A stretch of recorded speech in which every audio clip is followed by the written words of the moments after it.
Can we see me? Can we hear me? God, I hope we can, because we have a lot to get through today.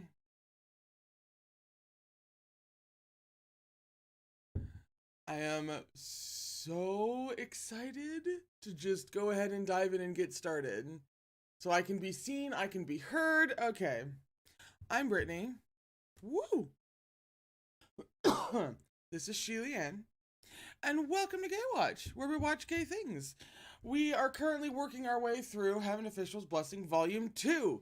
We are actually approaching the halfway mark, and we will definitely pass that today, because today is kind of a double session, a double episode, a double what have you, because we have started early and we are going to the regular time. There is going to be a break today, about halfway through, somewhere to like an hour from now, maybe an hour and 15 minutes from now, somewhere around there. We're going to take a quick 10-minute break so that like I can get some more tea, etc., and you guys can do whatever you guys need to do. But then we will just keep on going right until about a little bit before 5. So normally the goal for streams like this is getting through 40 pages a session. And we are going to aim for 80, but I think if we hit 70, it'll be fine. So we do have our word cut out for us. Previously on Heaven Official's Blessing, oh my god, we had just found out. I need to know what kind of merch is surrounding a Ming. Like, in what way? Like, if they sell, like, figures of a Ming, or just something. Some kind of merch around this damn sword. Because I already love it. I already want it. I need it tremendously. Any kind of merch around a Ming, I'm interested in. I need to go on the hunt for. We discovered that a Ming did not like hurting hualian at all, and is in fact sobbing over it. And that's literally how chapter 20 ends. I have a cough because of asthma as a kid. I do my best to angle away from the mic, but we just kind of have to live with it. It's fine. Sounds bad sometimes, but it's fine.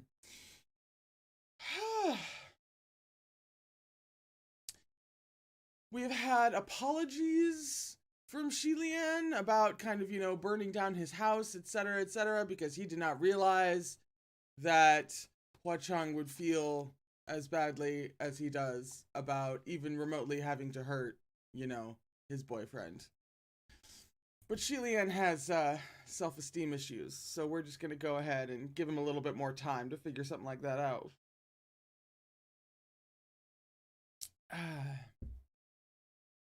So we are at page 195, the very beginning of chapter 21. And chapter 21 is called A Draught Dice Solely for the Safety of One, which just single-handedly confirms what we had all already guessed about Huacheng literally gifting his luck to hualian just to protect his man.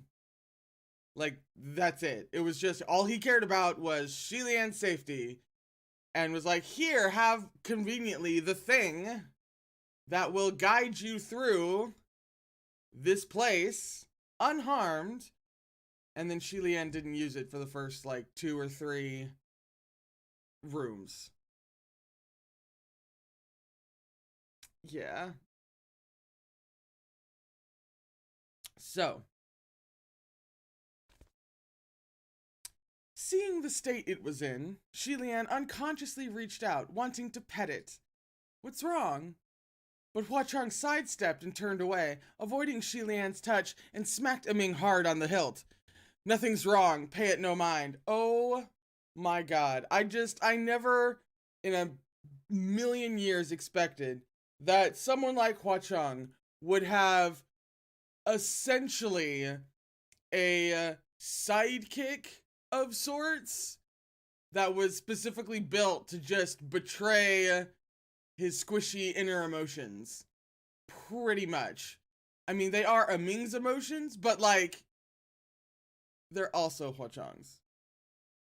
So this is, I just never expected that for a character like Huachang. After being smacked soundly by Huachang, the scimitar Ming, the cursed blade that caused all the gods in heaven to tremble at the mere sound of its name, shook even harder.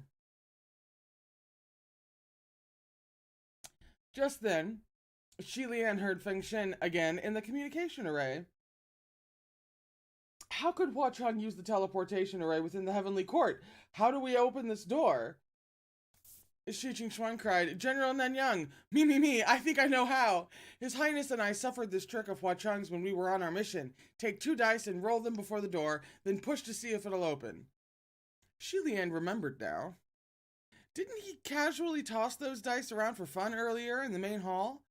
He could still clearly recall having to run so pathetically for their lives in that earthworm tunnel and from those savage spirits. He quickly called out, Stop! Don't! Be careful! However, his voice never reached the communication array. His spiritual powers were probably almost depleted and would be gone entirely by the time his message was transmitted. Feng Shen seemed to have done exactly what Shi Qingxuan said, without a second thought. How did Shi Lian know this? Because the next instant, Feng Shen suddenly swore loudly in the communication array. He cursed whenever he was agitated, and when he cursed, the words were often terribly vulgar. To avoid dirtying his eyes and ears, his words shall not be repeated. The heavenly officials looking within the communication array asked immediately, General, what's wrong? Mu Qing's voice came next, and he also sounded quite dumbfounded. What is this place? It appeared that he had also gone through the door with Feng Shen. Be careful, guys, Shi Qingxuan called out.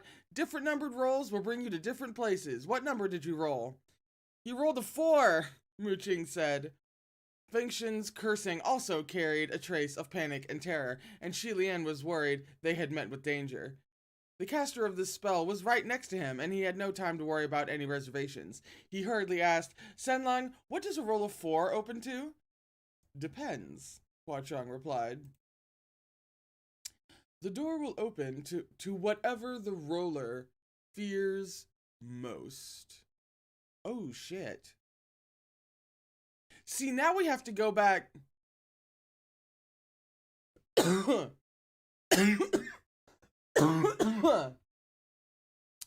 Earlier, did anybody roll a 4 earlier? Now I have to go back and see if now, why they making me do this? I totally have to do that later. Just as Huachang answered, Mu Qing coolly snapped, You fought to roll first and rolled out a woman's bath? Give me the dice, I'll roll. Hearing women's bath, Shi Lian covered his face with his hands. Feng Shen had always kept his distance from women, his face changing whenever women were so much as spoken of. It was as if the female sex were savage, wild beasts. To him, a woman's bath really was the scariest place on earth, worse than the immeasurable depths of tiger caves or dragon lakes.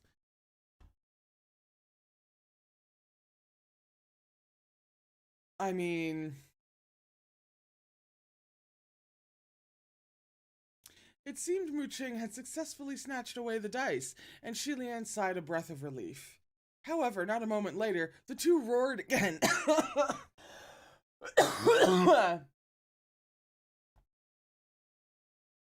Shi Qingxuan woefully called out to them, Generals, what did you run into this time? There was no response, only odd burbling sounds, as if they'd been plunged into water. Everyone held their breath. After a moment, Feng Shen emerged within the array with a loud gasp, sounding as if he was spitting something out. It appeared that he had broken through the water's surface. He yelled, Black Marsh crocodiles! As it turned out, the two of them had hardly fled 2 steps out of the women's bath before Mu Qing took the dice by force and rolled, and their next step had them falling into a marsh. They were immediately submerged past their waists and up to their mouths in the muddy water. After fighting to get out, over a dozen incredibly long crocodile monsters swam over to surround them. Each of the monsters was over 12 meters in length and had grown. Whoa! And had grown human arms and legs from years of feeding on human flesh. The sight of them moving through the marsh with those limbs, stroking through the water, would steal anyone's breath with fright, and it was also really grossing the two of them out. Half sunken in the black marsh, the two fervently fought the crocodiles until Fengshen had finally had enough. Give me the dice, let me roll. You didn't roll anything good either. Mooching was never one to admit defeat, and he shot a blinding spiritual blast. Crocodile monsters are still more decent than a woman's bath. Who knows what you'll roll next? Give them to me. Fucking, Fengshen yelled angrily. Didn't you already take the dice? Where are they? The two had completely forgotten they were still connected to the communication array and started throwing punches again while denouncing each other's luck and dice rolling. The dice lost and their whereabouts long forgotten. The heavenly officials in the communication array eagerly listened to them cursing at each other. The bigger, the better when it came to spectacle. They were losing their minds trying to hold back their laughter, some even pounding their fists on their own seats, wishing desperately they could be watching this live to cheer the fight on. Although Fengshen and Mooching's luck didn't seem very good, those wild spirits and monsters didn't really pose any danger. Shilian only prayed they would give up sooner rather than later and be released from their predicament. At the same time, he was thankful that he himself didn't roll a number that called forth any horrors, that he rolled a huachang instead.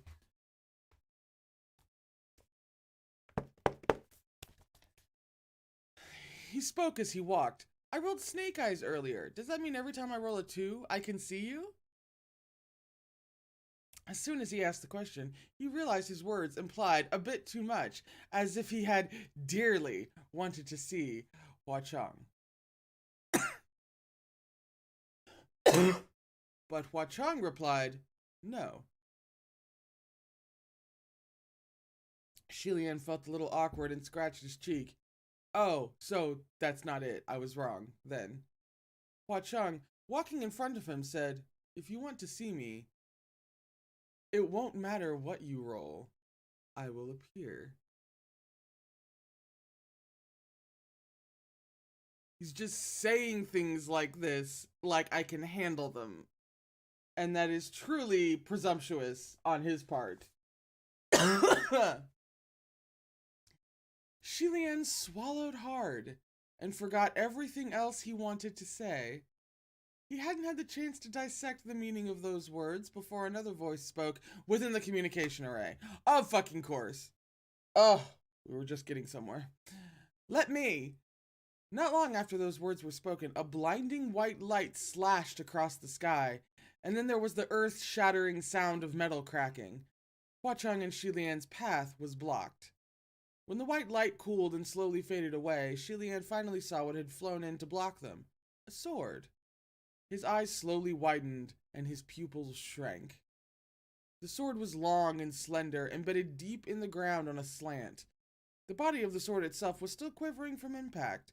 Its blade was deep and foreboding, forged from what looked like black jade, smoother than a mirror, and if anyone were to approach, they could see their own reflection within it. The blackness was disrupted by a thin, silver-white line running vertically down the heart of the blade. It cut the blackness in half, like a ray of sweet love. The name of this sword was Fengshen. A figure landed in front of the sword and said, "This is your sword." After the death of the state preceptor Fengshen, the sword he carried was kept by the crown prince of Yang'an. The one who had thrown the sword Fengshen and blocked their path was none other than Lang Chenchu. It would appear that though Fengshen and Mooching had failed, Lang Chenchu managed to roll the right numbers. It really couldn't be said whether it was because of his luck or Shilian's misfortune. The only thing that could be said, oh, that's right! It really couldn't be said whether it was because of his luck or Shilian's misfortune. Oh, shit, oh my god. The only thing that could be said with certainty was, of the two crown princes, Lang Chenchu had always been the more fortunate.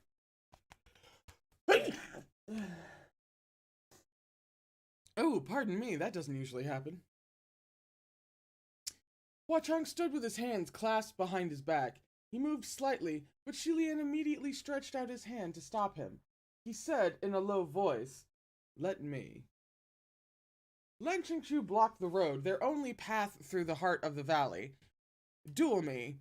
No matter how it ends, even if I die at your hand, I won't ask for any reparations. And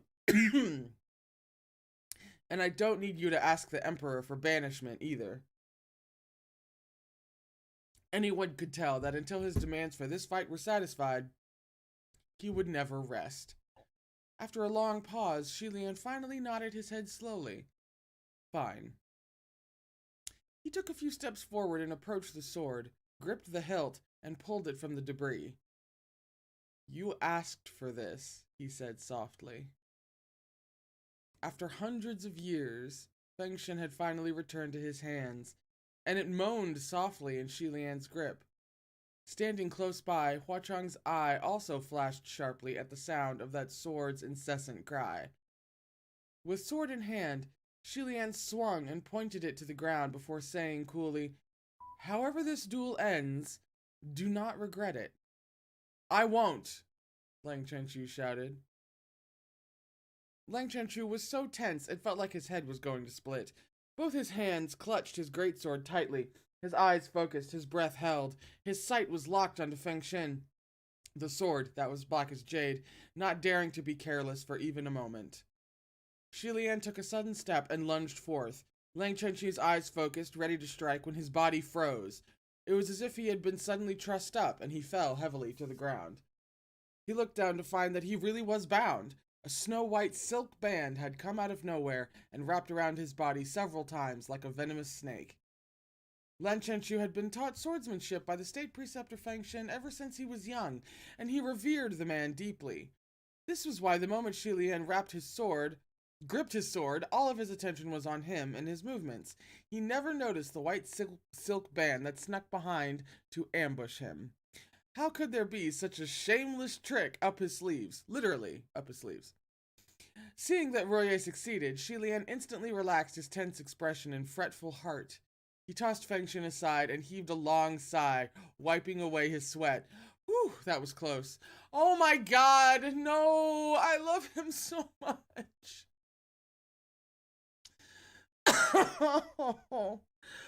Oh, but I love him.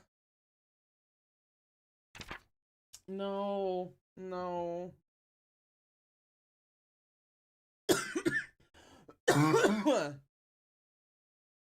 Lan Chenchu lay on the ground, struggling to break free. He didn't know how vicious that white silk band could be, and the more he struggled, the tighter it bound him. He cried angrily, "State Preceptor, what is this? Let me go and fight me to the death."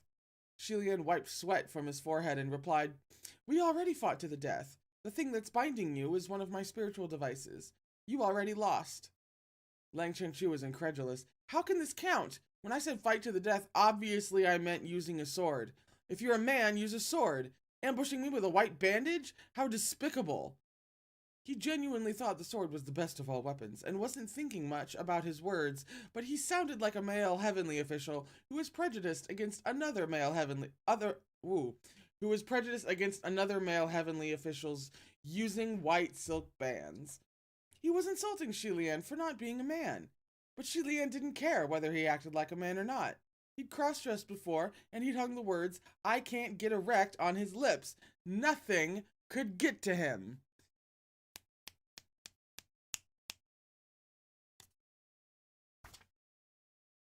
Shilian knelt down next to Lang Qingchu.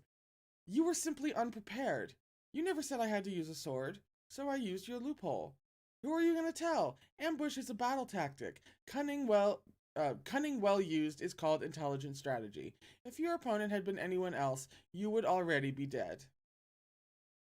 Hua Chang stood not far from the two and huffed a soundless laugh, but Lang Chengchu was shocked to his core. When this man was still the state preceptor of Yong'an, he'd always taught him about being honorable and conscientious.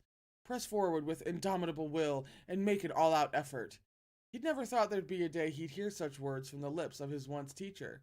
He was dumbfounded. "State preceptor, you've changed so much." You weren't like this in the past. I've always been this way, actually, Shilian replied. You just didn't know. I remember telling you a long time ago not to venerate me as an incorruptible saintly figure, since I'm not who you think I am in your head. In the end, you've only disappointed yourself. Oh, shit. I mean, damn, Shilian, you just tell him how it is. Shilian rose to his feet. Have a good long think about it, and next time don't fall for your opponent's tricks. Seeing that he was about to walk away, Lang Chengchu immediately called out, Stop! Shilian stopped. Lang Chengchu gritted his teeth and finally ground out the words, You owe me an explanation. What kind of explanation are you looking for? Shilian asked. Lang Chengchu's voice quivered. State Preceptor, my royal parents and I, did we not treat the remnants of the Shanlei people well? That was indeed the truth. Even after the kingdom of Shanlei fell, many of the surviving citizens never forgot their roots. After the kingdom of Yang'an was established and began its rule, those people and their descendants continued to live on as the people of Shanlei, and often clashed with the people of the new kingdom. The first few generations of the Yang'an monarchy ruled with force and cruelly massacred any Shanlei survivors when protests broke out. On the other side, there were underground alliances formed by the Shanlei people to plot assassinations of the Yang'an nobility. They even succeeded a few times. This continued on, and the end result was a deep-seated hatred on both sides. However, during Lan Chengchu's generation, the attitude toward these remnants of Shanlei was one of gentleness, the complete opposite.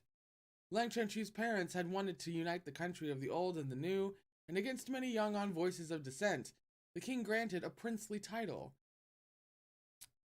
Prince Wu Anlei, I'm guessing, to a descendant of Shanlei royalty.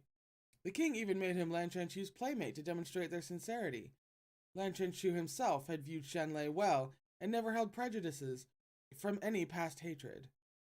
You, Lan Chengchu said, after what you did, there were many who said there must have been Shanlei forces behind the incident. Many advised me to use that as an opportunity to thoroughly wipe out the Shanlei people.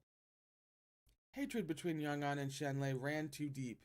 Anything that happened to either side, they would deem the other the mastermind. Lan Chengchu continued, but I overruled them all.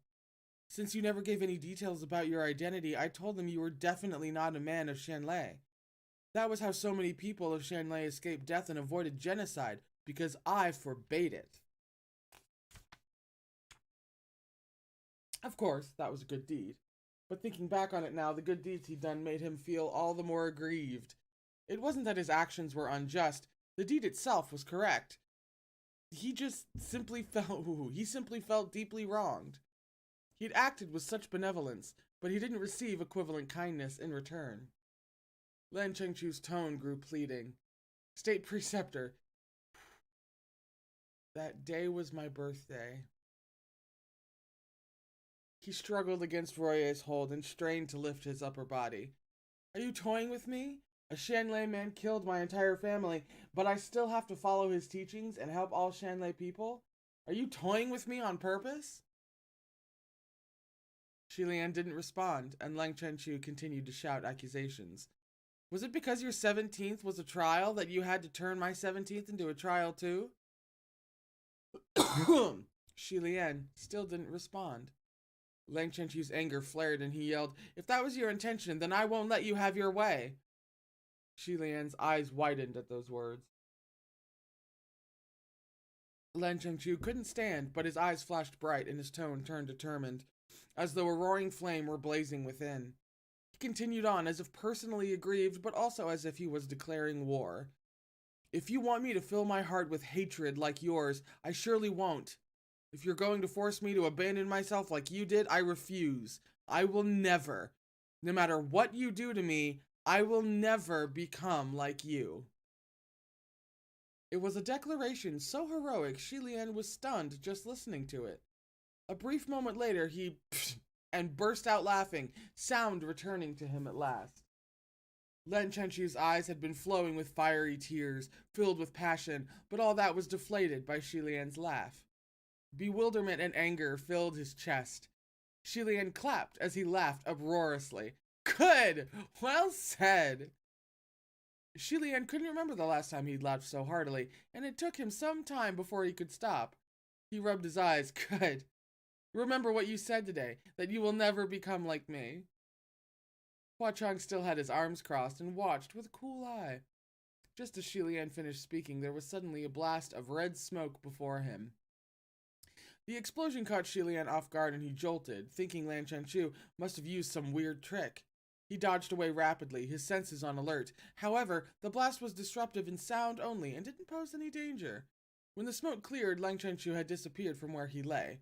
What was left was a woo. Budawang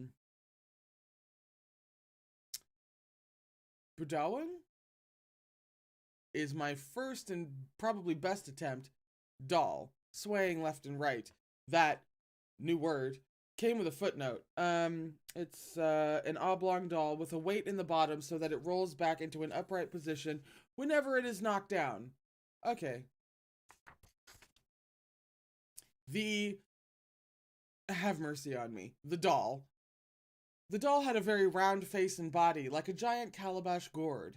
Its brows were long and its eyes black. The expression on its face was strong and good-natured, like that of a tiger, though also brimming with naivete. At present, it was glaring, plump with anger, and it carried a fat sword on its back, mightily gallant in its form.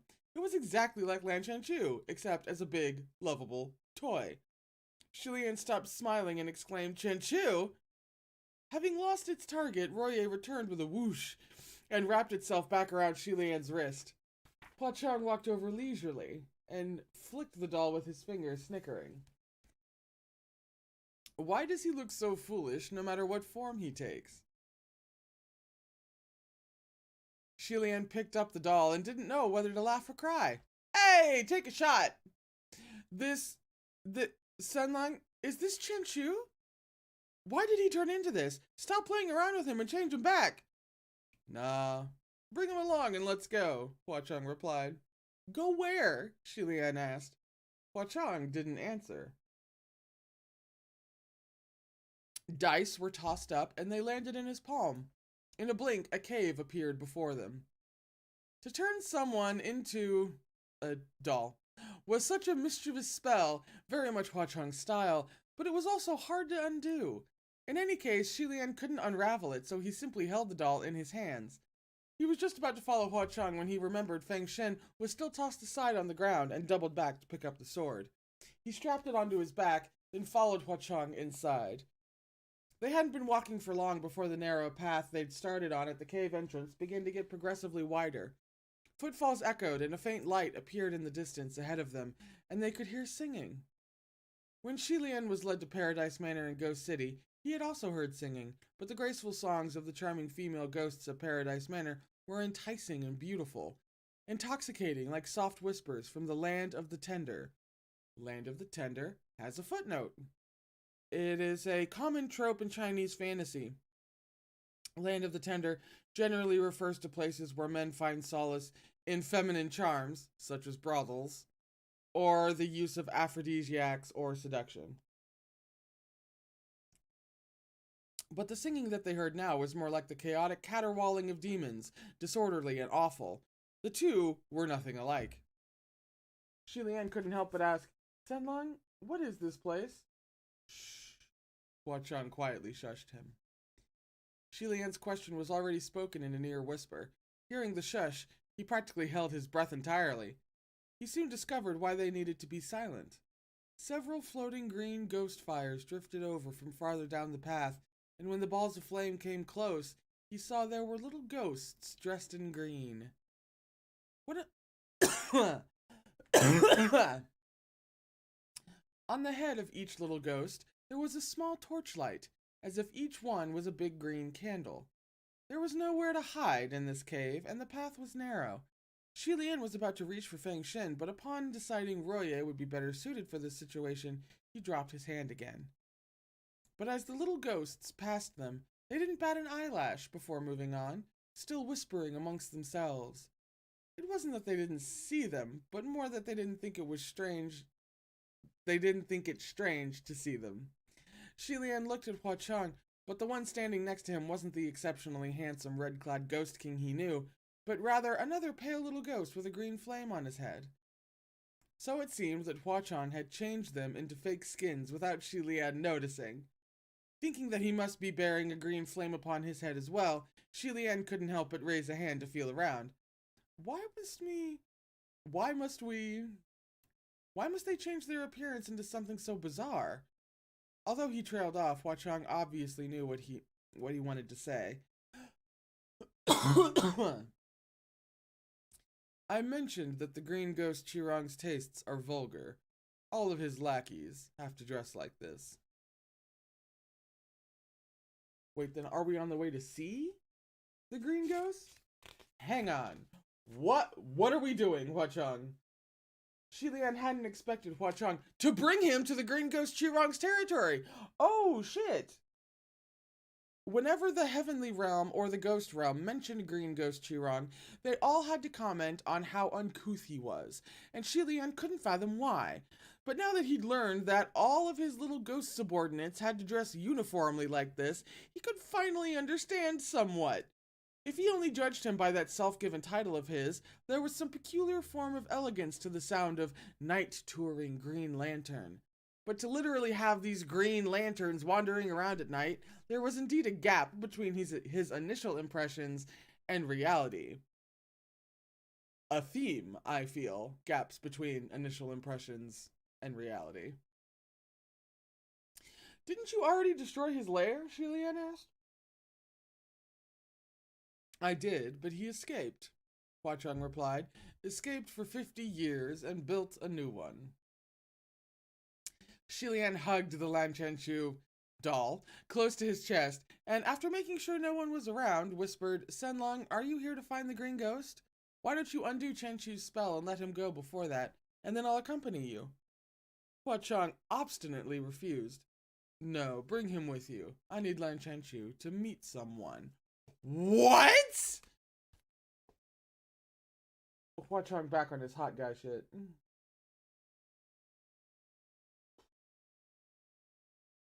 Shi Lian was curious.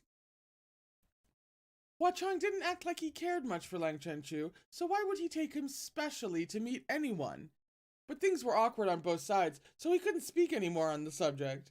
When the two finally emerged from the cave and the tunnel opened to a wider space, only more caves appeared to greet them. There seemed to be caves and tunnels dug all over this mountain. Caves connecting caves, tunnels leading to more tunnels. Each entrance had many ghosts with green lanterns on their heads, going in and out, like a giant beehive or an anthill. If Shi Lian had come in by himself, there was no way he'd remember the path. And yet Hua-Chang acted like he was at home, and traversed the various tunnels and caves without hesitation, exceedingly at ease, like he knew the paths by heart.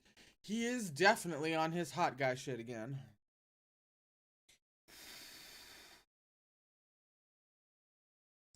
The two of them both wore their little green flamed ghost skins, so no one stopped them on their journey.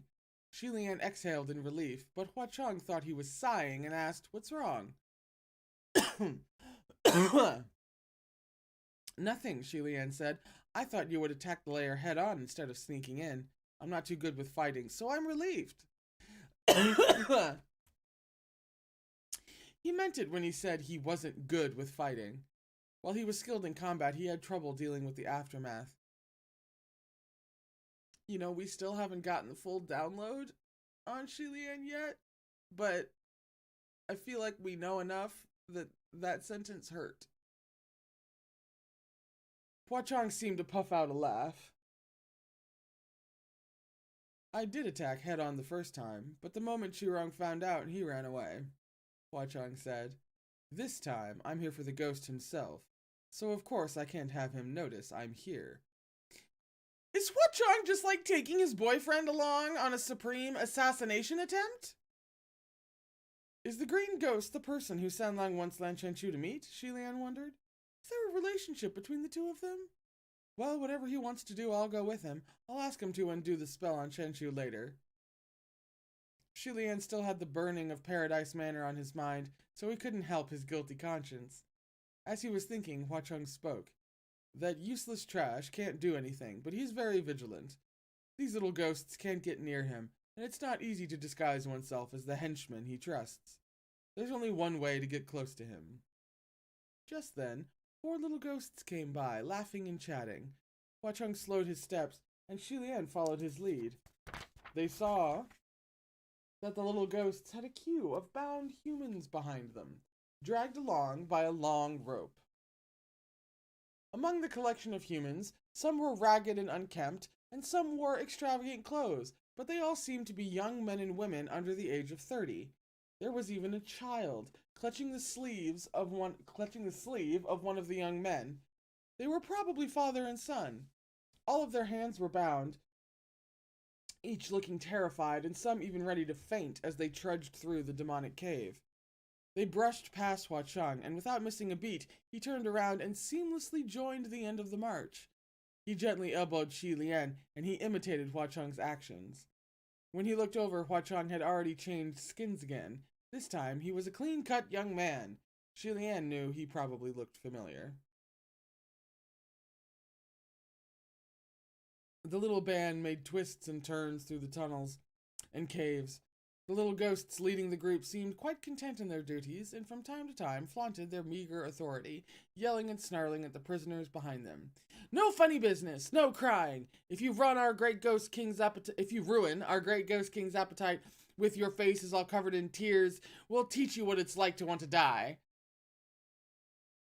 Out of the 4 great calamities, there had never been any rumors that the 3 supremes devoured human flesh. Only the green ghost Qirong was gluttonous in this manner. No wonder his peers and enemies alike scoffed at any mention of him, mocking him as unsightly and ignorant. Earlier, Hua Cheng said there was only one way to get close to the green ghost of Qirong.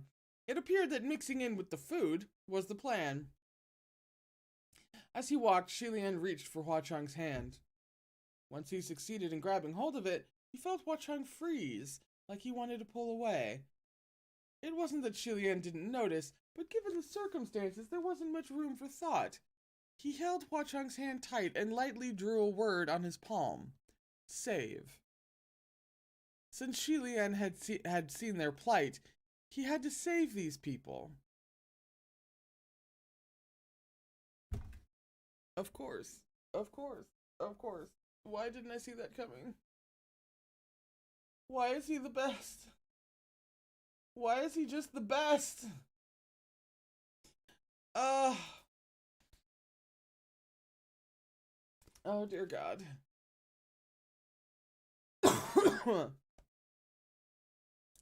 The gesture was meant to inform Hua Cheng of his intentions. After the word was written, Hua Cheng gently folded his fingers and closed his palm. A moment later, the group left the tunnel and made their way into a massive cave. As soon as they entered the cave, a mass of densely packed objects appeared in their vision. Shi Lian squinted up at them, not quite able to tell what those objects were, when he felt Hua Cheng grip his wrist and draw a few words on the back of his palm. Watch your head. Don't touch. At first, Shi Lian thought there were many rags hanging from above, but when he looked closer, his pupils shrank. What rags? It was clearly a large crowd of densely packed people, suspended in midair, with their feet up and heads down. The forest of upside-down corpses. Are we about to kill a Supreme? I think we might, But despite the suspended dead bodies, there was no bloody rain. It was because these corpses were all dried, not a drop of fresh blood left flowing in their veins. Those dried corpses all looked like they were in pain, their mouths open wide, and there was a thin layer of snow-like crystals on their bodies and faces. Salt. In the deepest recesses of the cave, the lights shone bright. There was a giant chair, a long table, golden goblets, and jaded utensils. Such extravagance made it look more like a royal banquet hall than a deep mountain cave. A bit farther away from the long table, there was an enormous steel cauldron, big enough that more than 10 people could swim within. Red, boiling water bubbled in the cauldron. If anyone should accidentally fall in, it would be mere seconds before they were cooked through.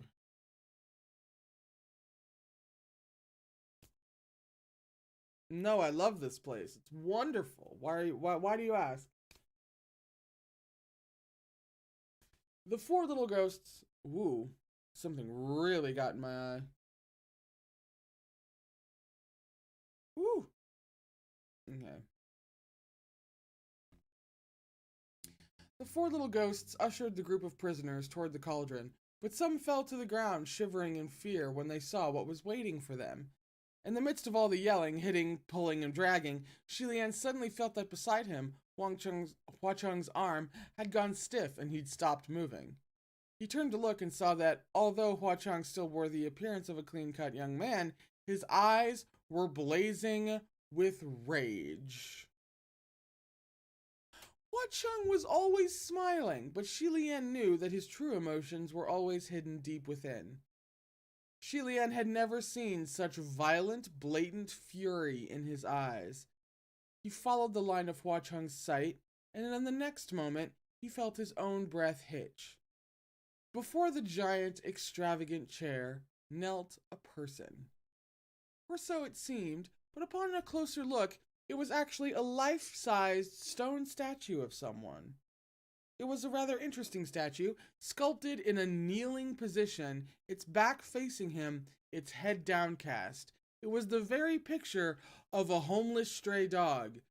One had to assume that the only purpose of making such a statue was to humiliate its subject. And Shilian didn't need to turn the statue around to know that its face must be exactly the same as his own. I was thinking it was going to be a statue of Hua Chang, and that's why he was pissed. But of course, Hua Chang wouldn't get pissed. He would only get that fucking furious if it was Shilian. Oh my god.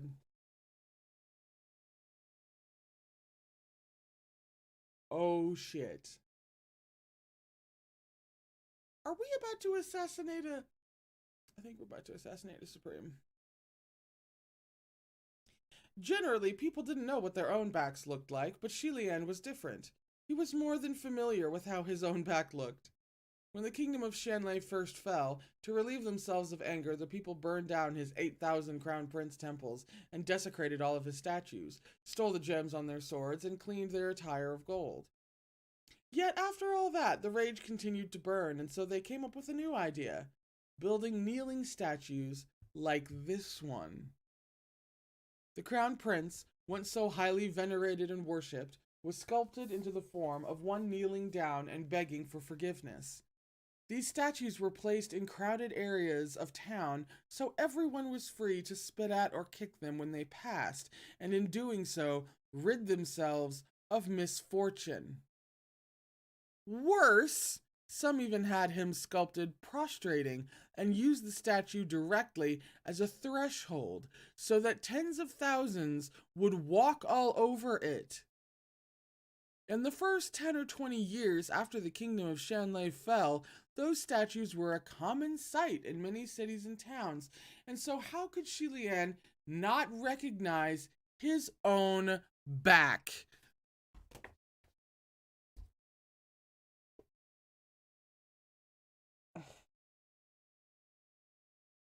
I don't think I'm ready. I don't think, mm, I don't think. I just don't think right now.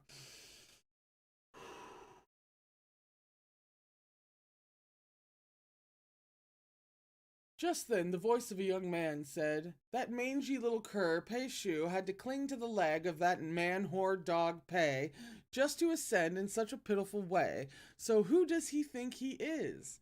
He's nothing more than an exiled stray right now, ruining my plans. Once I'm through with him, even after the winds dry up his corpse, no one will dare go to collect it." Before the person himself had even appeared, they could already hear his insults. Shilian gazed over and saw a figure clad in green strut into the cave. Due to reasons not worth mentioning, Shilian couldn't help but look at the top of his head first, and he was actually kind of disappointed to see that the figure only had a mask on and no light above his head.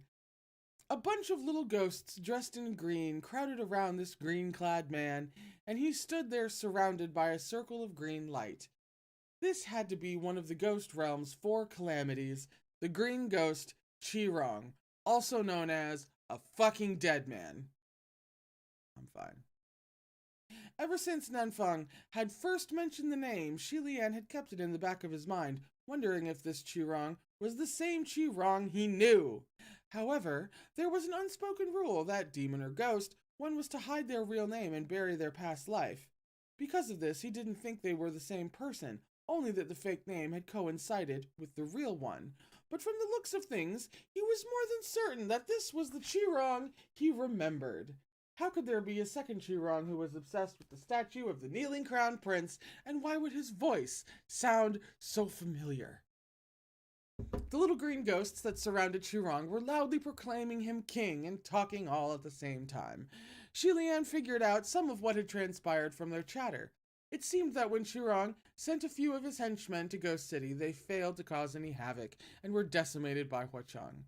He then regrouped and prepared to fight again, but before the second round had even started, the henchmen bumped into the exiled Pei Shu on the road. Although exiled in the mortal realm, Pei Shu nevertheless was once a heavenly official and also had nothing better to do.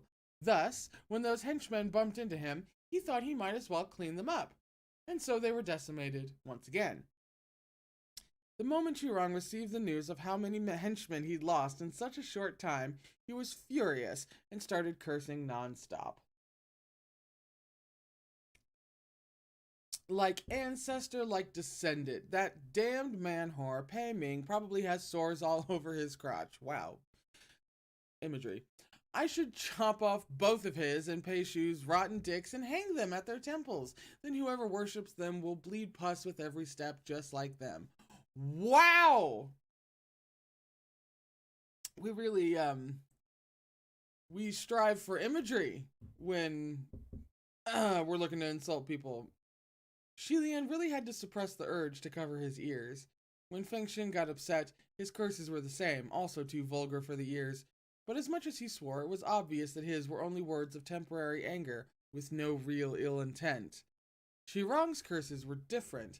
Their targets could have no doubt that he truly wanted to condemn them to die as crudely as he curses, and he was wholly unafraid to take cheap shots, thoroughly crass and obscene. That group of little green ghosts agreed with Qirong loudly. He probably remembered the able subordinates he'd worked so hard to raise, and continued. Too bad that fiery good woman Xuanji was captured by those two shameless Peikers and was wronged so miserably. She can't be saved, even now. Shi Lian couldn't fully agree with those words. Indeed, Xuanji had a tragic story to tell, but not everything was General Pei's fault like Qirong described. After all, those 10 brides were kidnapped by Xuanji herself, and she was the one who killed them in cold blood. Fiery, for sure, but whether or not she was a good woman was debatable. But to say little Pei only ascended because he kissed up to General Pei was something Shi Lian couldn't agree with at all. After seeing so many ascend and fall over the years, there was one thing Shi Lian could say with absolute certainty. The skilled may not always ascend, but the ascended are always skilled.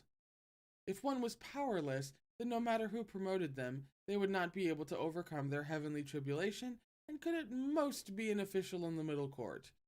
The only other issue was that ability did not equal status, and that luck was also an important element. Otherwise, Pei Shu would have established his own independent temple by now. Obviously, those things weren't within the realm of consideration for Qirong. He swore like there wasn't a single person in the 3 realms he didn't want cursed to death.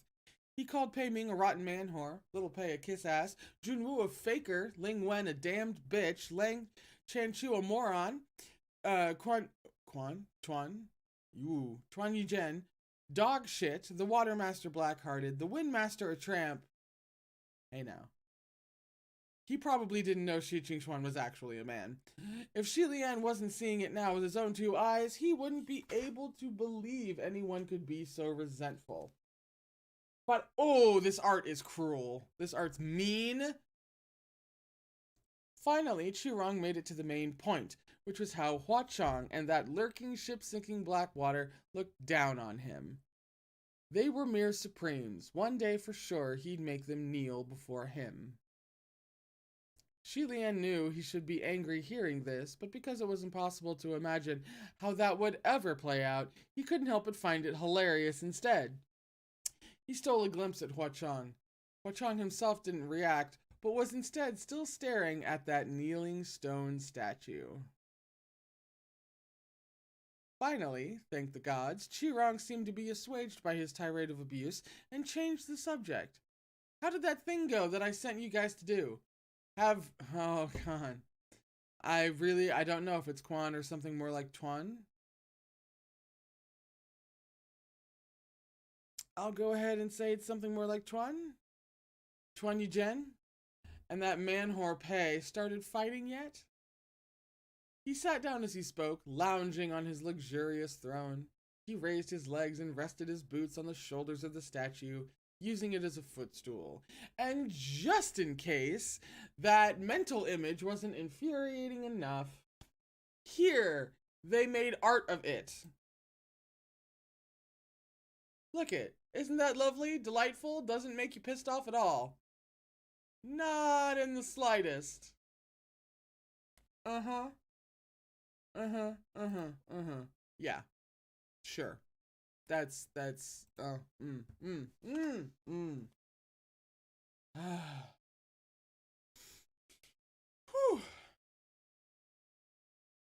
I got so incensed. Shilian had been holding on to Huacheng's arm and stopped him immediately when he felt him shuffle a step forward. He worried that his tug back might not be enough, so he drew another word in Huacheng's palm. Thanks.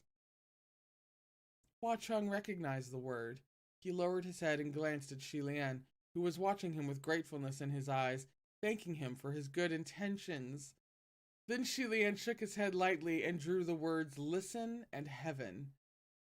Judging by Qirong's talk, it seemed he sent some henchmen to complete a task, and it had something to do with those two heavenly officials. It couldn't be anything good, so Shilian had to keep listening. As for the statue getting used as a footstool, considering he'd been used as a threshold before, this really meant nothing to Shilian. It was only a piece of rock, not really him. Although he had only written those 3 simple words, when their eyes met, Shilian knew Huacheng had understood their meaning. Huacheng slowly gripped his hand tight and turned his head away, so Shilian could no longer see his expression.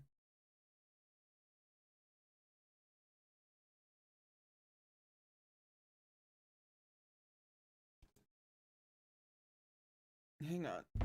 This devastates the woman. Hang on.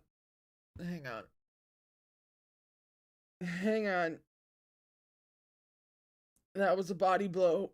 1 second. A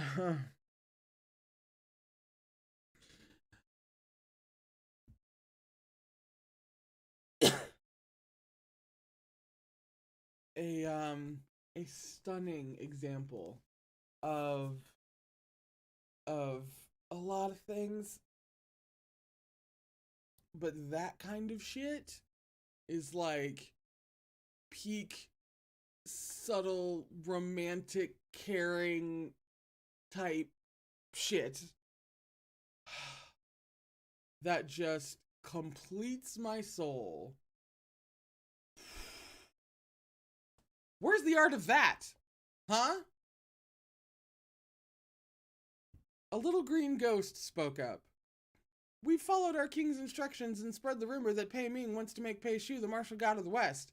It's becoming more and more of a riot by the day, so we used that as an excuse and desecrated hundreds of Mingguang temples disguised as devotees from the palace of Qi Ying. And no one was the wiser. My king may not know, but all his devotees are really stupid. They saw us smashing temples and smashed along with us with even more enthusiasm. Qirong approved. Keep fueling them. Tuan Yujen can endure it, but I refuse to believe that man-whore Pei can put up with it. Even if the rumors they were spreading weren't exactly false, malicious talk like this was still full of ill intent. Especially vile was doing something as unscrupulous as disguising themselves as mortals to sabotage temples and incite discontent. No wonder that whenever Qirong was mentioned, everyone in the heavens said that although he wasn't that capable, he was truly extremely annoying. Shilian noted mentally, if there's a chance, do tell Junwu to watch for any discord between those two heavenly officials that others might have sown.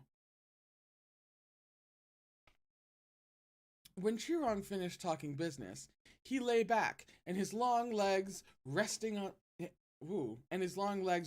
the statue changed position.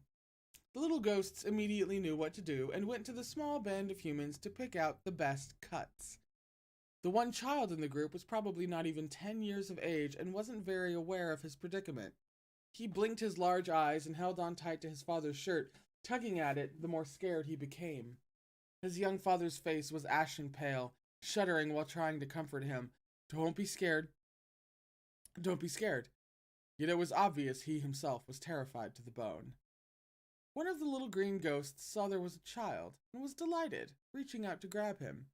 The young father yelped and jolted. Shilian started moving before he knew what he was going to do, but then he felt the figure next to him dart out. Shilian turned his head to see, and Hua Chong had stepped out from within the crowd. Since Hua Chong had come specifically to seek out the green ghost, he should have lifted his disguise now that he'd found Shirong. Shilian had no doubt that Hua Chong was powerful enough to destroy everything in sight, and all would be powerless to stop him. Yet Hua Chong did not reveal his true form and maintained the skin of that normal-looking young man as he lazily walked forward. A number of little green ghosts raised their weapons and shouted in alarm, "Stop! What are you doing?" Chirong asked curiously, with his feet still up, "What's with that guy? Seize him." Hua Chong laughed. "Won't you all show a little respect in the presence of Xianlei royalty?" "What?" Chirong wasn't the only one shocked by those words. Even Shilian was taken aback. Instantly after, Chirong shot to his feet and snorted beneath his mask as if he'd laughed out of sheer anger. What fucking audacity! To make such a joke before me? Tell me then, what branch of the Xianlei royal tree are you from? Which one? Hua Chong replied, leisurely, "Prince Anlei." Shilian felt the Lang Changchu doll in his arms jerk once. Prince Anlei was a descendant of Xianlei royalty from the same generation as Lang Changchu. He was even said to have been friends with Lang Changchu. Chirong's derisive laugh could be heard from under the mask. "Prince Anlei, I think you're seeking your own death. Who told you to start shit in front of me? The person who sent you didn't teach you any history? Prince Anlei was the last of the royal family of Xianlei, and that family died out with him. Who are you to pretend to be Xianlei royalty before me?" Hua Chong raised his brow. "Oh? Died out? How?" Chirong shouted, "Seize him! Seize that weird guy!" At his command, a large number of little green ghosts poured in from all around the cave, yelling. In the midst of that pandemonium, Hua Chong only smirked faintly. 'Cause he's on his hot boy shit. His expression had been nonchalant, but in a moment it was like a layer of frost had fallen upon his face. His form suddenly flickered and disappeared, then reappeared in a blink behind Chirong. He grabbed the back of Chirong's head with one hand and smacked it down hard, like a child playing with a ball. "And who the fuck are you to be so insolent before me?" A loud bang, and that magnificent throne was suddenly hidden by flying debris, with dust filling the air. Shilian tugged the young child behind his body to shield him and blocked a few small flying rocks.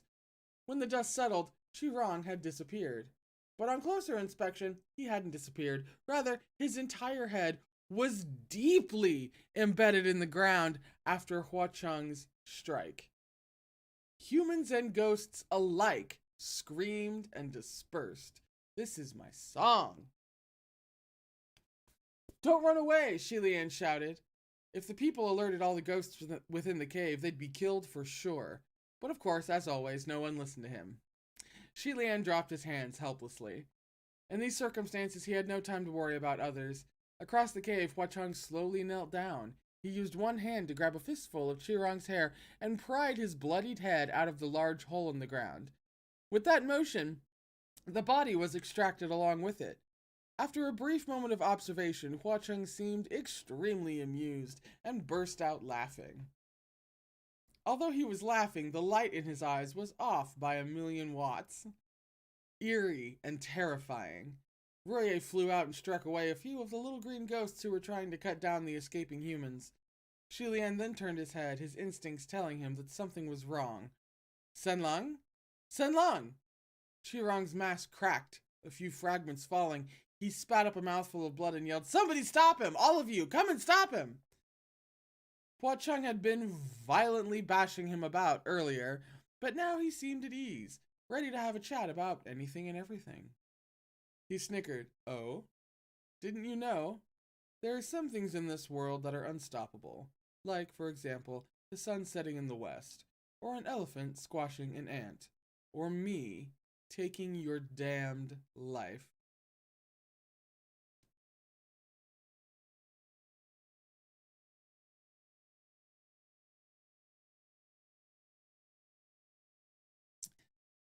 By his last line, his expression was unabashedly savage, and he raised Qirong's whole body high before smashing him into the ground once more.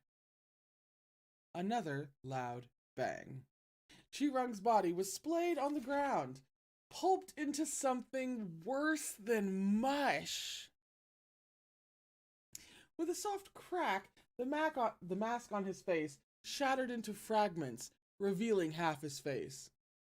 If anyone were to see that half, they'd discover a shocking fact. The green ghost of Qirong and the crown prince of Xianlei, one ghost, one god, the difference of hell and heaven, looked astonishingly alike.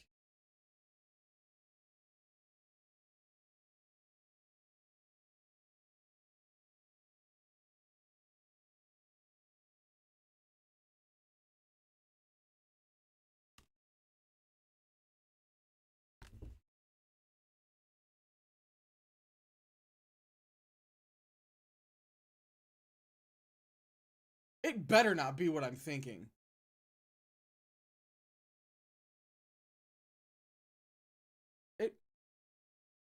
It better not fucking be what I'm thinking.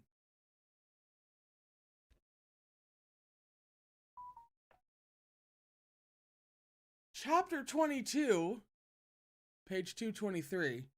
It better not be what I'm thinking. Chapter 22 is called What is True and What is False? An Irresolvable Situation.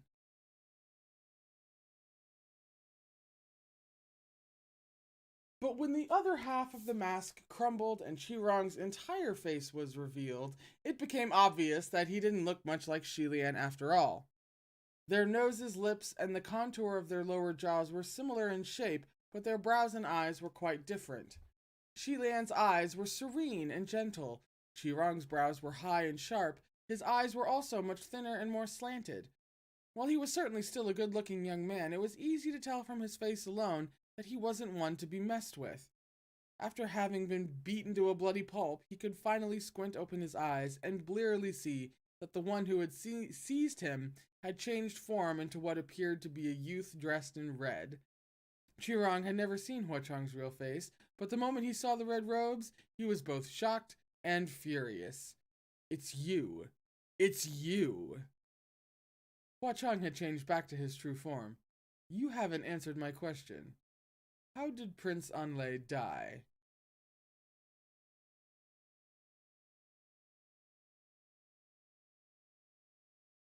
Because of how frightening his glare was, Xilian rushed forward and cried, "Sanlong!" Humans and ghosts alike had already cleared out from the cave, and Xilian ran to his side. "What's wrong?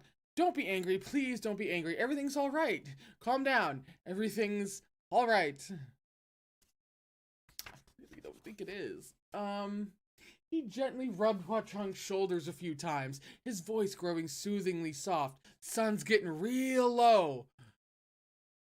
When Xilian was younger, whenever he got angry or upset, his parents would always stroke his back like this and comfort him with their gentle voices. Thus, he used the same method on Hua Cheng. It turned out to be quite effective. Hua Cheng's eye was turbulent before, but after being soothed, his lip quivered for only a second before he slowly but finally calmed, and his gaze cleared once more. Xilian let out a breath of relief at this sight. But suddenly, before he had fully relaxed, Hua Cheng swiftly reached out and gave Xilian's shoulder a gentle tap in return. This tap instantly petrified Xilian's body. Okay, So now Hua Chong is like, no, sweetie, baby, sugar, honey. You're not going to be able to stop what's about to happen. I need you to not be able to get in the way of what's about to happen. I just need you to be there, out of harm's way, because this is happening. That's what I get from this moment. He had not expected Hua Chong to do anything to him at all, which was how he'd been petrified so easily. He didn't know what Hua Chong was up to, but he wasn't worried about himself. Rather, he was worried for Hua Chong, afraid that he might lose control again. He was about to open his mouth to ask when he realized that he not only couldn't move, he also couldn't speak. This made him somewhat uneasy. Qirong might have been weak when it came to fistfights, but his mouth was certainly tough, and he started cursing, while still covered in blood. You damned crazy one-eyed snake, did I piss you off while eating in my own house? He's a little shit. Hua Chong smiled, then smacked his head down onto the ground again before yanking it back up. How did Prince Anlai die? What the fuck does that have to do with you? Qirong cried, and Hua Chong slammed him down again. How did Prince Anlai die? This process repeated for a while. Hua Chong maintained his cool smile the whole time as he dribbled Qirong's head like a bouncing ball, brutally smashing it down over a dozen times. Although it was violent, Qirong couldn't die, but it was precisely because he couldn't die that it was so unbearable. Even a skull made of iron couldn't stand this kind of torture, and Qirong finally changed his tune. If you're so free, why don't you go read a history book? Hua Chong sneered. If history books recorded the truth, why would I come and ask it of useless trash like you? Oh. Shit. Wow. Woo! Whew.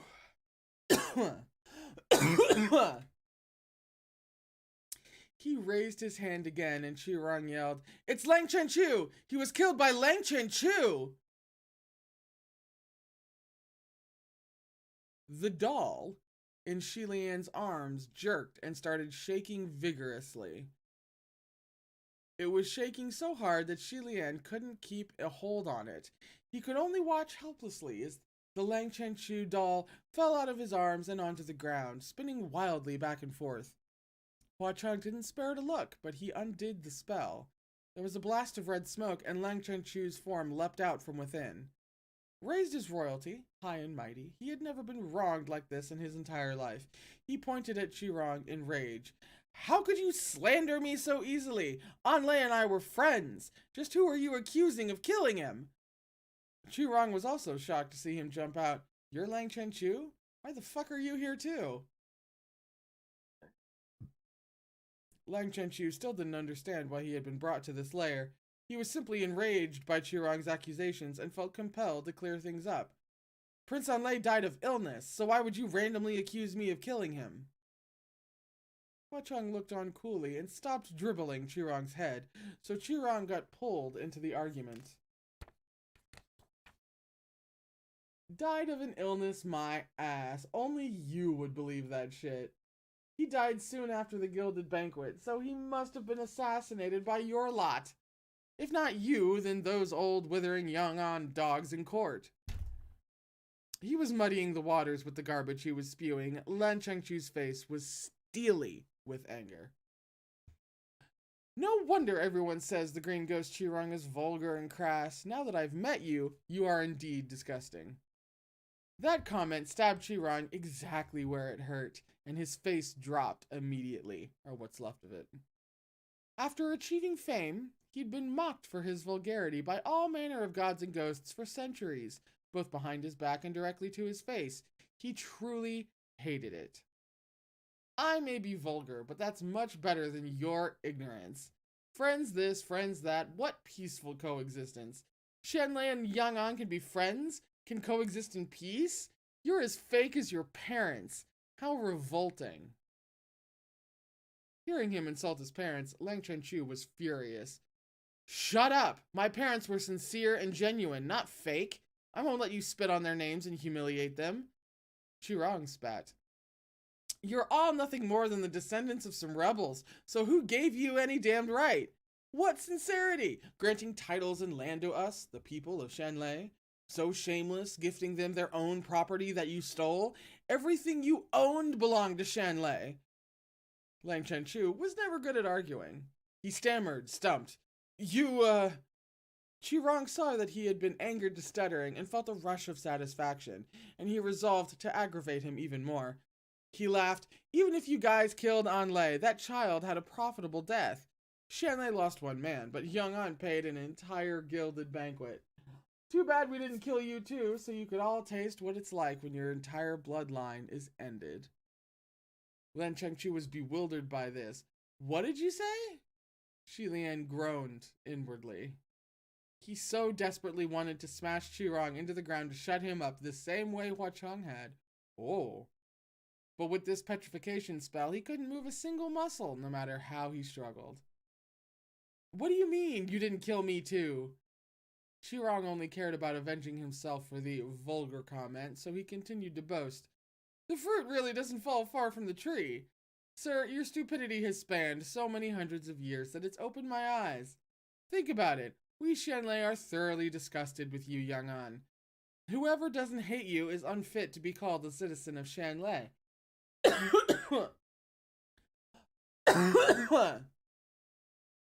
Did you honestly think the royal descendants of Shanlei would be friendly with the royalty of Yong'an? It was all to coax out information for future plots and to paint your gilded birthday banquet with blood. Eek. Shilian was still struggling to break free, while Lang Chenchu was frozen where he stood. It took a moment before he stammered. Prince Anlei and the state preceptor were on the same side? Lang Chenchu was filled with anguish, thinking that his beloved teacher and his beloved friend had conspired against him together. However, Chirong said, State preceptor, that evil cultivator Fang Shen or whatever? Who the hell is on the same side as him? Lang Chenchu heard his question and was puzzled again. You said Anlei wanted to spill blood at the gilded banquet, but the one who did it was the state preceptor? Were they not on the same side? He trailed off, thoroughly confused. Hell knows where that evil cultivator came from, Chirong replied. It had nothing to do with him. Listen up, Lang Chenchu. The slaughter at the Yong'an Gilded Banquet was the work of the people of Shanlei. Anlei had already planned to kill off every single damn rebel at the banquet, but then that weirdo state preceptor suddenly busted in. Anlei thought the plan had gone ass up and ran to me for help, asking me what to do if his involvement was discovered. But that very night it was announced that the one who committed the Gilded Banquet massacre was your state preceptor, and he was the one who became the most wanted man in the entire kingdom. I'm going to explode!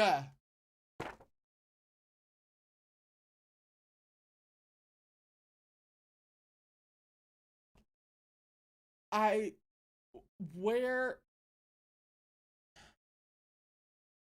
need one of those rage rooms. You know, like those rooms that they have over in Japan where you pay some money and they take you to a room that's filled with a bunch of breakable shit, like old, like worthless, like antiques and like old used dressers and shit. And they just let you go fucking ham, just go buck wild and just destroy the whole thing because it's very cathartic to just be able to go on a rampage. You know, it's like super. That's what I need. That's what I need a rage room right now. And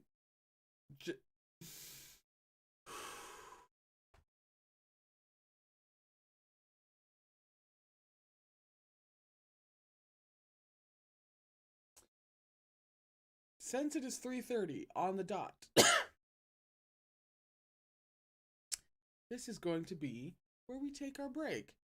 Just 10 minutes, nothing too long. We'll be back at 3:40 because I need to go get some more tea.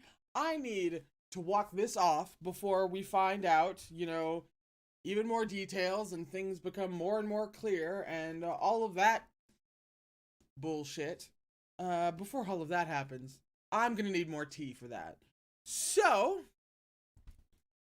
we'll be back at around 3:40 to continue to be enlightened by the narrative. Yeah? Yeah, sure. I'll see you in about 10 minutes. Alrighty? Mm-hmm.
Alrighty. Oh god, let me make sure that I'm sitting in the right place. And back we are for part 2. Oh wow, you know what I didn't? I just checked to make sure that I would roughly know where a good stopping point would be. And then I didn't. Okay. So we are actually almost at the 40-page mark. So I think I know where we're ending today in terms of chapters, I believe. But we'll see how far we can get, because we have a whole ass other hour and some change. So deep freaking breaths as we continue to, I'm assuming the rest of this is going to be dedicated to explain the paragraph that I just freaking read. It better, because it deserves an explanation. It took Lang Chenchu a while to process that information. If that was true, then why didn't you say anything? Qirong clicked his tongue. Are you fucking stupid? Why would I say anything? Why wouldn't I want to have someone else take the blame? Can I get leveled up to a supreme for pulling off this lie?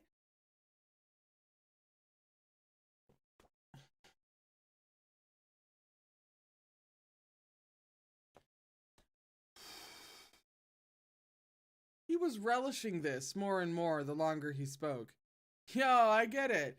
You just can't believe what I'm saying, right? I heard you nailed your own Shifu into a coffin over this. You dumbass. You killed the wrong person. Listening to that vile, hearty laughter, Shilian closed his eyes and cursed inwardly again. Lang Chenchu cracked his knuckles as he raged. You're wrong. He then whipped around and shouted toward Shilian. If this is true, even if you didn't say anything, why didn't you?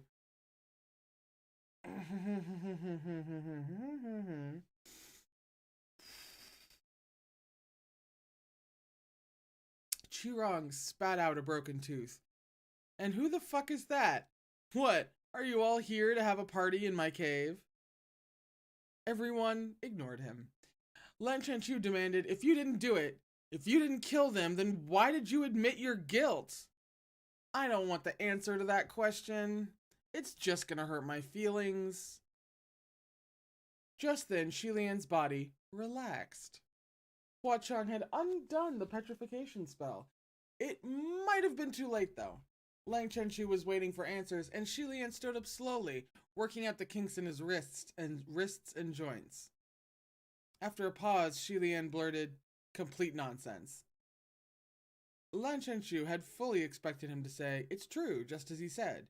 Yet those words Shilian uttered so coldly completely rejected any relief of guilt from Qirong's recounting of events. Qirong was pissed. Complete nonsense? Says who? Says me, Shilian replied. All these empty words. What proof do you have that the ones who spilled blood at the gilded banquet were the royal descendants of Shanlei? Qirong seemed to find this funny and replied, all those who were killed are dead, so what proof is there to give? Besides, it's been hundreds of years. What proof is left? Which is why I say this is all complete nonsense, Shilian replied. Shanlei and Yong'an are dynasties of the past, long lost to time. Is there any point in you stirring up trouble with nothing but baseless bits of ancient history? The tone of his voice startled Qirong, and he narrowed his eyes as if remembering something. Shilian turned to Lang Chenchu and said calmly, I killed your father. You saw it yourself.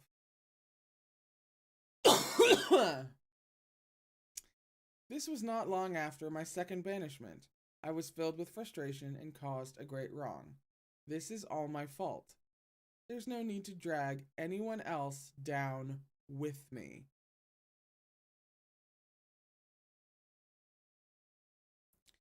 This man is a deceiver. Dragging Prince Anlei's name through the mud was only his revenge for you calling him vulgar. If any bystander listened in on this conversation, they would find it hilarious. A fight over the title of murderer? One would think massacring the gilded banquet was some sort of glorious achievement. Lan Chenchu was in turmoil and profoundly confused. He held his head and thought for a long while before he slowly stated, "That's right. It was you and no one else." He had seen it with his own eyes. That night he ran to the gilded palace excitedly, only to see the black-clad state preceptor pull a long, thin sword from the chest of his father, splattering blood everywhere.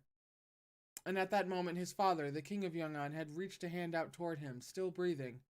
It was only after he'd rushed over that the hand dropped limply.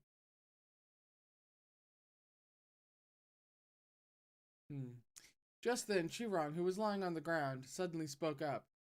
"Cousin Crown Prince, is that you?" Shilian's gaze moved back to Chirong. After staring coldly at him for a moment, Shilian stated, "Chirong, it seems you've been living colorfully over the years." As Shilian spoke, Hua Chung removed his fake skin. Chirong's eyes widened as the last of the intruders finally revealed himself. Lang Chenchu was dumbfounded by Chirong's question. "Cousin?" Even when he heard Chirong say, "We Shanlei," and guessed the identity of the green ghost's past life as a citizen of the kingdom of Shanlei, he hadn't imagined that Chirong and Shilian were actually related on a personal level.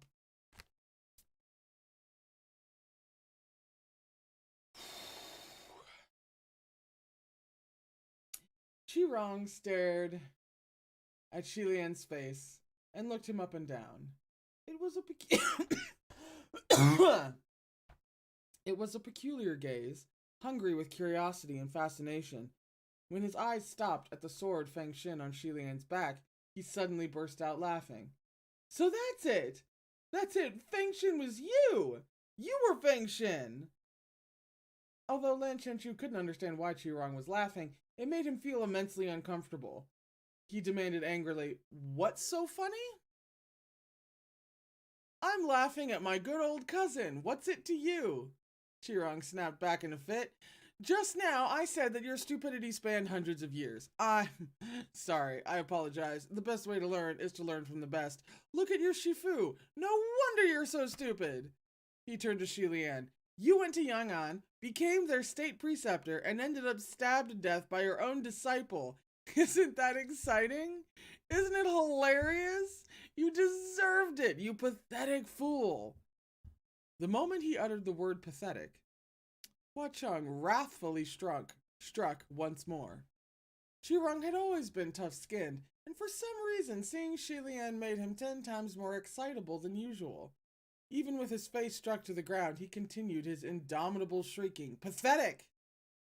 Each time he said it, Hua Chung smashed his head down again. It was an extremely gory scene, and Shilian stopped the hand that was about to strike again. "Sanlong, just leave it."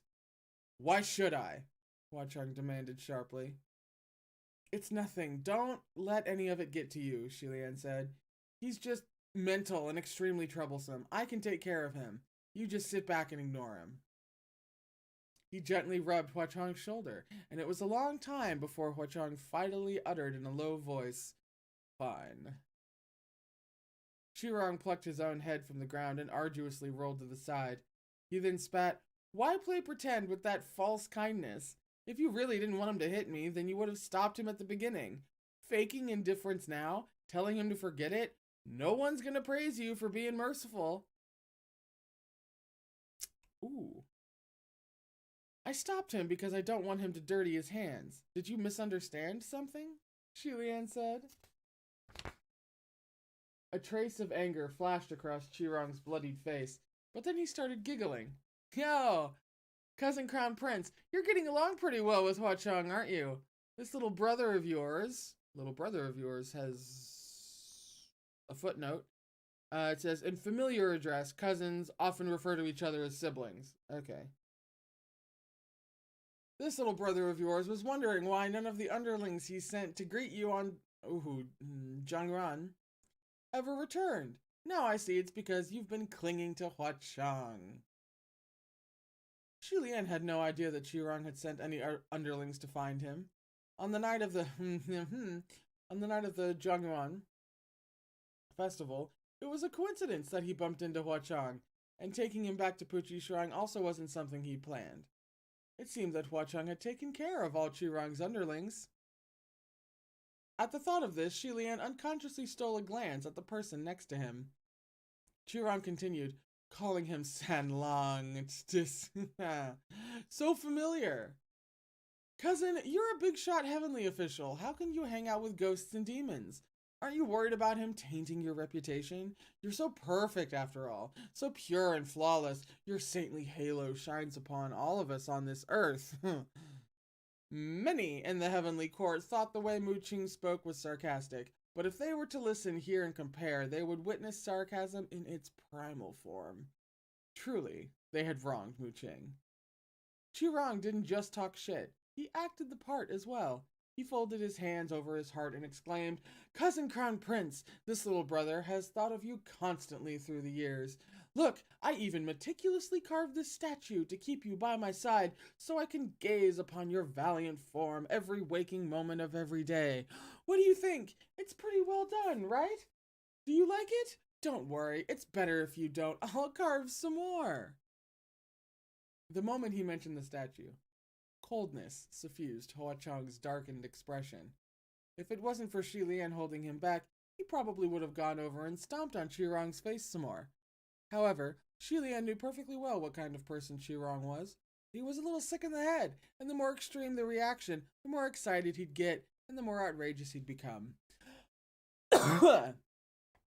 Reverse psychology was the most effective strategy, so Shi Lian only smiled faintly. He said, unconcerned, It's only so-so. Sorry, but the craftsmanship is rather inferior. As expected, Qirong's face immediately fell. He said coldly, Be content with what you've got. If it wasn't for my affection of old, urging me to carve you a couple of statues, who would even worship you? You probably sniveled and whined at Junwu's feet and hugged his legs till your knees were busted to ascend this time. Go around the upper court and see for yourself which official isn't more dignified than you. Even a 200-year-old ascendee could walk all over you. Over 800 years old, and this is the state you're in? What a failure. Okay, Regina George. Shi Lian smiled. I am quite the failure. Not like my cousin, already a wrath after 800 years. Shi Lian knew way too well how to put Qirong down. Next to him, Hua Chang snorted, and Qirong's face darkened for real. He looked between all those present and suddenly spoke. This attitude, did you beg Hua Chang to kick me around today to settle our differences? Shi Lian was taken aback. He thought about the current picture they painted and actually couldn't argue back. Qirong continued, Look at you both. The moment I say anything bad about you, oh, look at how mad he gets. Was he blinded by that holy light from your halo? No, I forgot. Isn't he already blind in one eye? You know, with all this shit talking, someone's. Before he could finish, Qirong's own sight went dark again, and his cheek exploded in agony as he spewed blood from his mouth. He got himself socked again. However, this punch wasn't from Hua Chang. It was from Shi Lian. Oh, shit. All he had to do was say one thing about Hua Chang. Shi Lian's fist was faster than the eye could possibly track, and he said coldly, Just because I've never hit you before, it doesn't mean I would never hit you.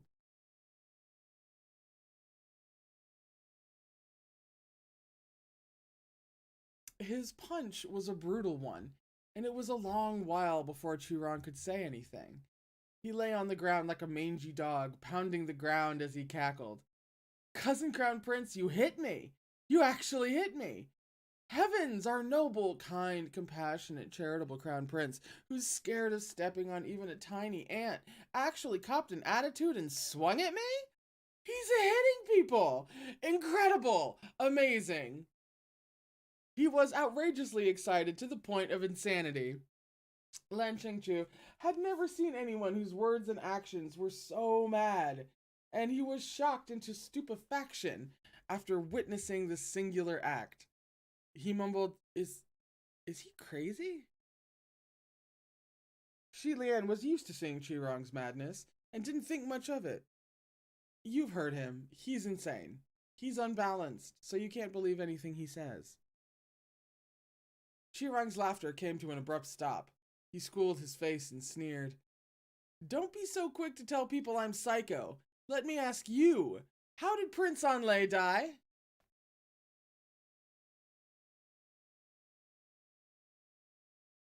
This was the question Huachang had posed to him, and now he was turning it to Shi Lian instead. Lang Chenqi's attention was suddenly focused on it again. Shi Lian's mind was collected, but he couldn't immediately answer. Qirong, on the other hand, slowly crawled to his feet and sat, leaning against the kneeling statue. After Anlai died,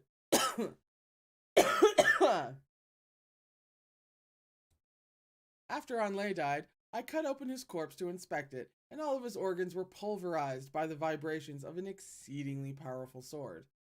That's why, despite not having any external injuries, he couldn't stop hacking up blood. This was something no ordinary swordsman could do. At first I thought Yunnan thugs had brought in a special hitman to frame Anlai's death as an illness, but now that I think about it, there's another who has the ability. And who is that, Of course, my good old cousin, defender of justice. After all, our flower-crowned martial god, His Royal Highness the Crown Prince, is a holy, pure, one and only snow-white lotus of the heavenly mountains. Huacheng stomped on him, and Qirong yelped miserably. Lan Chengqiu felt like his mind was going to explode. He held his head, his eyes bloodshot. Shut up! Just tell me what you know. Who's the real murderer? What happened at the Gilded Banquet? And what happened to Prince Anlai? What happened? Lan Chengqiu, why are you still confused? Qirong asked. Even I've pretty much figured out what happened by now. Looks like you really don't understand the kind of person your Shifu is. Come, let me dissect my good old cousin for you. This former Crown Prince of Shanlei went and became Yunnan State Preceptor, taught you swordsmanship for 5 years. He'd only spoken a few words when Shi Lian brandished his sword, but before he could charge forward, Lang Chenqiu's greatsword stopped him. Let him finish. You know he's insane, but you'll still listen to his nonsense. Feng Xin was swung, and even though it was a slender blade, its shockwave almost loosened Lang Chenqiu's grip on his massive greatsword. But just then, a silver, curved blade flicked Feng Xin, hooked it, and pulled it aside. Shi Lian was startled and cried, San Lang! Qirong could see how badly Shi Lian didn't want him to speak, and how desperately he didn't want Lan Chengqiu to hear the story, so Qirong had to do the opposite. He grabbed his chance.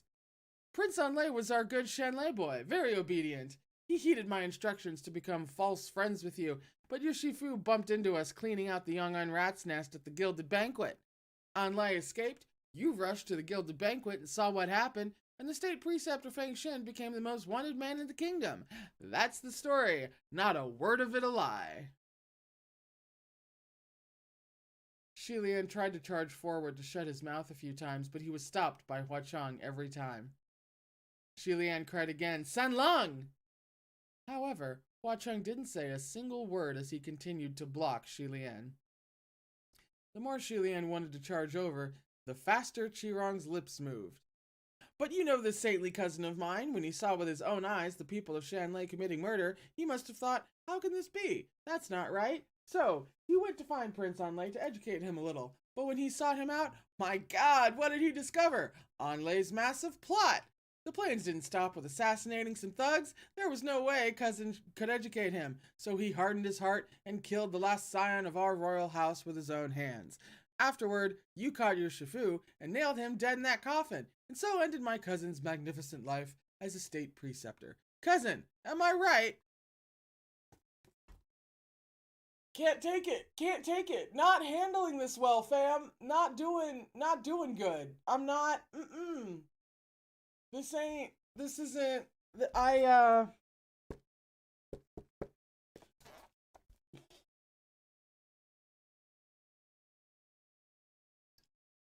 Qirong spat a mouthful of blood next to the feet of the statue. I know you too well. You love doing shit like this. Ancestors above, look at what a good descendant you gave birth to. Not only has the Shi clan of Shanlei lost everything, now even the bloodline is cut. Shi Lian, you unlucky star, you god of misfortune, your existence is Shanlei's greatest tragedy. Why won't you die? How do you even have the face to keep living? But I saw with my own eyes that he killed my father with his sword, Lang Chenchi said. How do you explain that? If it's not your blind elderly eyes or water getting into your brain, then I can only think of one reason, Shirong replied, which is that An Li indeed stabbed your old man, but he didn't die. Then, did he finish him off? Shirong howled. What are you saying? My good cousin is such a kind soul, as if you would do that straight off. When he arrived, he'd be too abashed to find the king. To finish the king off right away. He'd have to do a little show of trying to save the poor guy first, but your dad probably killed himself. What do you mean he killed himself? Lang Chenchu demanded. Uh-oh. What's the first thing someone saved from an attempt on their life would do? Shirong asked. After seeing so many massacred at the gilded banquet, what would your first reaction be? Lang Chenchu still hadn't completely figured it out. Find the murderer. Wrong, Shirong said. After my good cousin saved your old man and he found his breath, he would have certainly said, Quick, State Preceptor, it was Prince Anlai who did it. Go and kill Prince Anlai. No, not just that. He must have said something worse, like, State Preceptor, call upon everyone. I want the entire population of Shanlei wiped out. I want to bury them all with the dead. His imitative tone of despair and fury was disturbing to listen to, and Lan Chenchu was growing paler by the minute. Shirong continued, Even if he doesn't order for their deaths on the spot, Anlai also had the entire nest of your old hag's relatives killed in front of the old coot, so sooner or later he would have to open fire on the people of Shanlei. Your good Shifu realized this, weighed the options, and decided, no, the old man couldn't be saved. So, blark, the old man's heart goes kaput. That's the kind of person my good cousin is. A saint who can't have sand in his eyes, always doing shit that hurts both others and himself.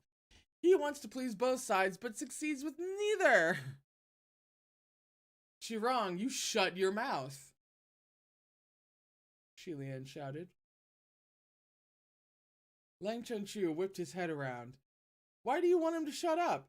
Because what he said is the truth? At the gilded banquet, you and Anlai both struck. One killed my entire family and the other finished the act on my father. You're all lying to me? Shi Lian started. Don't listen. Shirong cut in. Of course we're all lying to you. You're so stupid. Who else would we deceive if not you? If not for the interruption that spoiled our plans, Shanlei would have already taken your damned life at the age of 12, instead of giving you the luxury of growing up and ascending. 12, Lang Chenchu repeated. The biggest incident that happened when he was 12 was that kidnapping, and he was saved by Shi Lian. He demanded, that year, the culprits who invaded the palace to kidnap me were sent by the people of Shanlei? Duh, Shirong spat. Did you think ordinary assassins could just kidnap the crown prince from under the noses of hundreds of royal palace guards? Please! I was the one who helped Anlai with that. Lang Chenchu nodded. Helped? Good, I understand now. So all my friends are fake. The people of Shanlei never cared for our amity. Your Prince Anlai never had good intentions, and instead came for our lives. He turned to Shi Lian. So everything you told me was false too. Shirong pretended to look surprised. Come, quickly now. Tell me what my saintly cousin told you. Lan Chenchu ignored him completely and continued to address Shi Lian. You said Yong'an and Shanlei were but one nation at their roots. Whatever conflicts the royals had with each other had nothing to do with civilians. Both sides used to be one family, and under our generation's rule, there could be changes for the better. As long as the people were happy, it didn't matter what the royal house was named, and both sides could let go of their grudge and unite in time. All that was false. All nonsense, bullshit, lies. This was precisely which Shilian didn't want to hear. He cried out immediately, "No, it's not false. Think, under your rule, weren't there real changes?" Len Chenchu closed his mouth and the heaving of his chest faltered. Shilian continued, "Didn't you do really well? Didn't the remnants of Shanlei integrate peacefully with the people of Yong'an? There were fewer and fewer conflicts and riots, so how could any of it be false?" There was a moment of silence. Tears rolled down Lang Chenchu's cheeks. But what about my royal parents? Yong'an and Shanlei integrating was their greatest wish. That's why they granted the princely title Anlei to the last of your royal bloodline. Their wish came true, but what of their end? Qirong clicked his tongue. What a whiny crybaby, just like my saintly cousin was once upon a time. You came crying for your old man and old hag. I haven't fucking harassed your ancestors for my old man and old hag. Integrating Yong'an and Shanlei was their wish? What pretty words. Anlei. Anlei, settle first, joy after. Settle first, join after has a footnote. Anlei, or maybe it's Anlei. Anlei means safe, peace, and to settle, and is the same character from the Kingdom of Yong'an's second syllable. Means happiness and joy. Qirong is dissecting the parts of the title and drawing his own meaning from the characters. Okay. There you go. You think I can't tell that it means you Yong'an dogs want to walk all over the heads of Shanlei for the rest of our lives? Shilian yelled angrily. Have we seen Shilian get angry? There's only about 1.5 million things going on. Qirong, stop your madness. Len Chenchu, on the other hand, glowered at Qirong, with tears still falling from his eyes. You're the mastermind behind the massacre of my clan? And you're part of the plot behind the gilded banquet, too? Qirong snickered gleefully. Yes, I'm part of it. Anlei was part of it as well. And Yushifu. We 3 people of Shanlei all had our part. Unexpectedly, midway through his laugh, Lang Chenchu's greatsword swung down and struck. Qirong yelped and was sliced into 2.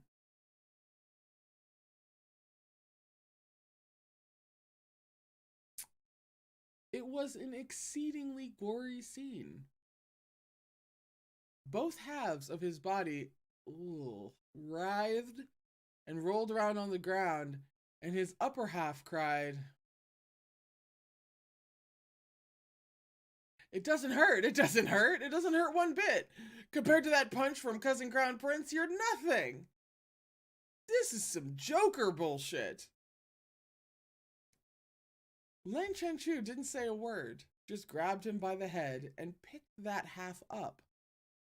Qirong was still spouting insults, but Shilian noticed something off in Lang Chenchu's expression. He warned, "Qirong, stop talking if you value your life." Shilian always treated others with kindness and respect, but Qirong was not someone who could be faced normally. Shilian knew this truth profoundly. Every time he had to face Qirong, Shilian's normal politeness disappeared, and he unconsciously started being rude himself. Yeah! Len Chengchu dragged Qirong's upper body to the giant, boiling, bubbling cauldron. Do you usually use this cauldron to cook humans? As Qirong's mangled carcass was dragged around, it painted a thick trail of blood on the ground. Yeah, so? Without another word, Lan Chenchu let go of his hold. It was hard to discern whether Qirong was screaming or laughing, and the moment he was dropped into that cauldron, his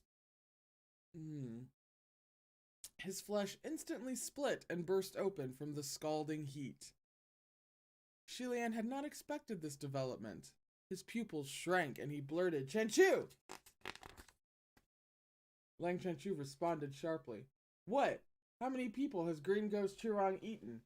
Why can't I teach him what it feels like to be cooked? He's the enemy that murdered my clan. Am I not allowed to make him suffer?" Of course he could. Shilian couldn't say anything, and he had no right to say anything either. Yet whether it was as the crown prince of a mortal kingdom or as heaven's martial god of the east, Lang Chanchu had never done something like this before. He had always been straightforward in fights, never cruel. These actions were far from the Lang Chanchu that Shi Lian knew. When Chu Rong was fished out of the boiling water, his body no longer retained a human shape. It instead resembled a melted lump of skin and flesh, bones poking out in some areas, terrifying to behold. Yet he still seemed quite pleased, and was still guffawing. Congratulations, cousin! Look at your good disciple! His wings have hardened! He knows how to use torture now! Lang Chanchu released his hold, and Chu Rong was once again submerged into the bubbling cauldron. This time when he was dropped, it seemed even his bones were dissolved by the boiling broth. Chu Rong didn't float up again, and only the remnants of some green cloth emerged on the surface. After a while, having still not seen his shadow, Shi Lian couldn't help but call out, "Chu Rong!" His younger cousin, once upon a time, couldn't shut up about his cousin the Crown Prince, idolizing and praising him for everything he did. However, after the fall of Shanlei, he turned into a complete madman. He led the burning of Shi Lian's temples and the desecration of his palaces, and he commissioned the kneeling Crown Prince statues everywhere, affixing them as thresholds. To make Shi Lian suffer, he would do anything, at any cost. Shi Lian had done his best to put up with that behavior, and if it involved others, he did his best to obstruct it, until finally, when he could no longer tolerate it, he had to stay away and practice the idea of out of sight, out of mind. Afterward, they lost touch for many years, and Shi Lian thought that Chu Rong had passed away. Who knew that, after so long, he would suddenly meet this figure from his past, and see that face that so resembled his own? He couldn't tell whether there were any feelings of nostalgia.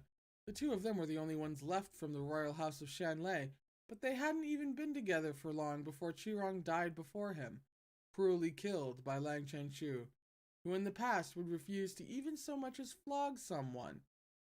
So much happened in such a short period of time. Shi Lian hadn't yet sorted the thoughts in his head, and his heart was a mess. Lang Chanchu stood next to the cauldron, with his head hung low, unspeaking. Just then, Hua Cheng spoke up. "He's not dead." Lang Chanchu looked up at him. Hua Cheng said, "You can't be thinking you've actually had your revenge. You only killed one of his many clones. If you want to exterminate him completely, you need to find his ashes."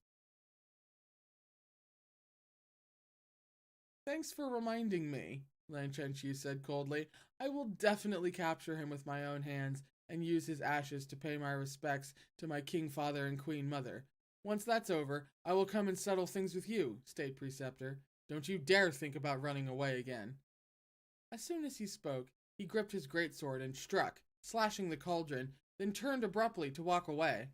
Boiling water spilled from the cauldron, and broth filled with slivers of bone poured onto the ground. Shi Lian wanted to chase after him, but he knew that it wouldn't be of any use. He halted, standing still, with nothing to say. Hua Cheng approached him. He'd just found out the truth, so it'd be better to leave him alone to cool down. Shi Lian was completely stunned. Why must he know the truth? Was the truth that important?